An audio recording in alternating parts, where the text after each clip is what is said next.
Okay, ready and 3, 2, 1.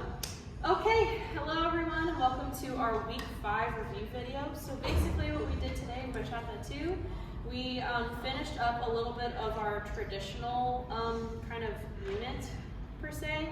And then we went into a little bit of isolations and how to lead isolations in a more modern and kind of essential bachata-like.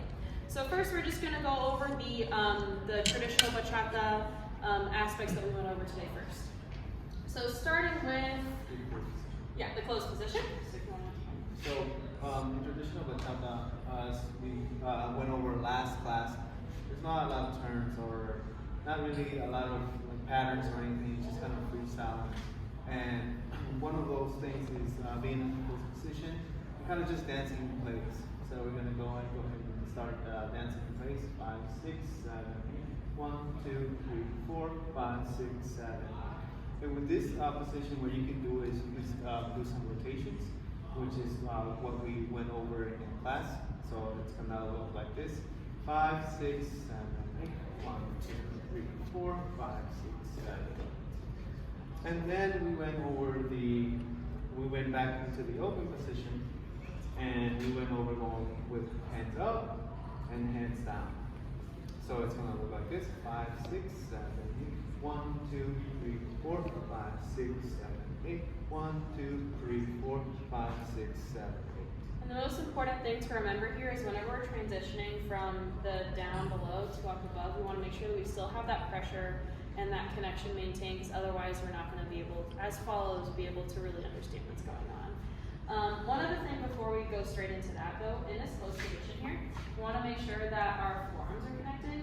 The hands don't have to be like this, they can very easily be like this, just nice and relaxed. We didn't go over that during class, but if you want to see, it looks like this, or you can have it like this, and the hand can generally be a little bit more angled in. But we do want this part to be kind of like a parallel kind of an angle to the floor. Okay? But yes, going back into the open position stuff. So we went over when we were up here and then down here. And while we're doing all this, make sure that when you're up here, that you also feel free to also kind of improvise or kind of do your own thing. You can do syncopated, you can do the kind of whatever step that we learned, which is, I think it was the triple tap. So make sure that, traditional bachata is kind of like a freestyle type of dance.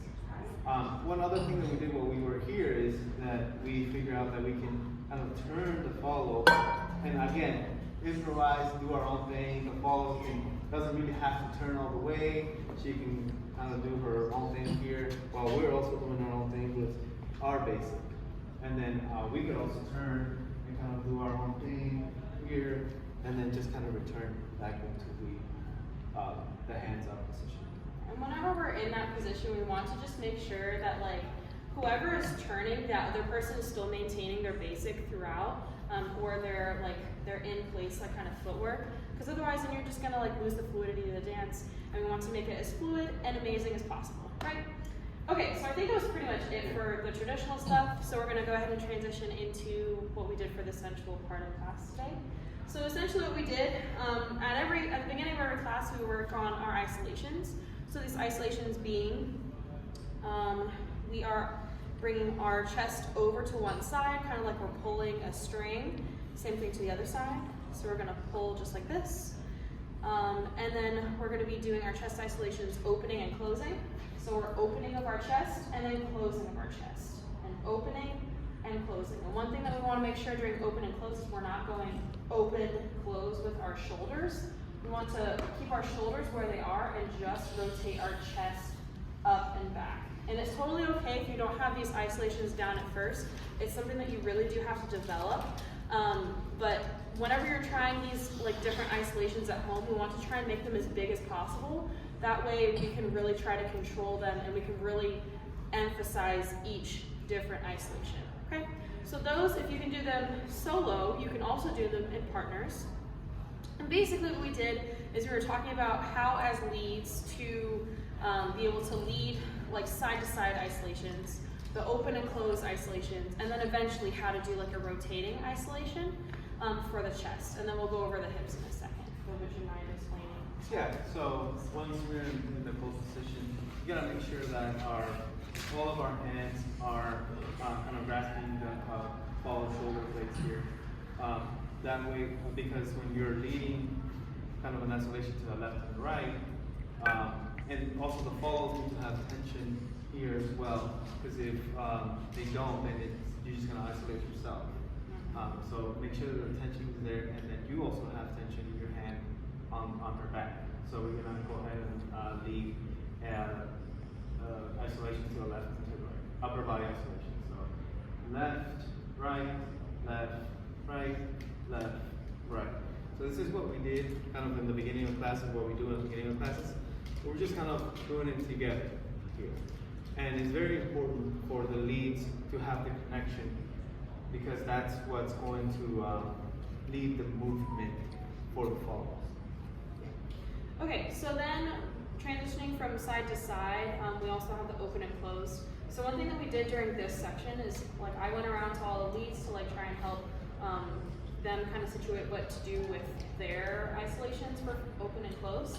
And then Cesar went around and did the same thing for the follows. So one thing that I did notice for a lot of our leads, whenever we do open and closed, we want to kind of, we don't want it to be like an open and close like this. We want it to be an open and a close like this. So whenever we're isolating to the side, we're isolating here. Closing, we're bringing the hands down, and then we're isolating to the other side, and then we're opening up. So we should be able to do, it's that's the movement that we want, but it's here. And this is how I will do. So I'm gonna lead her in, out, in, out, in, out, in. Yeah, and one thing also is we want to be careful of not putting too much pressure on our fingers. We want to be leading this with the whole hand. Okay. And then we went and did rotations, which was basically kind of also what we did at the beginning of class. So we're going to go left, open, right, back. So left,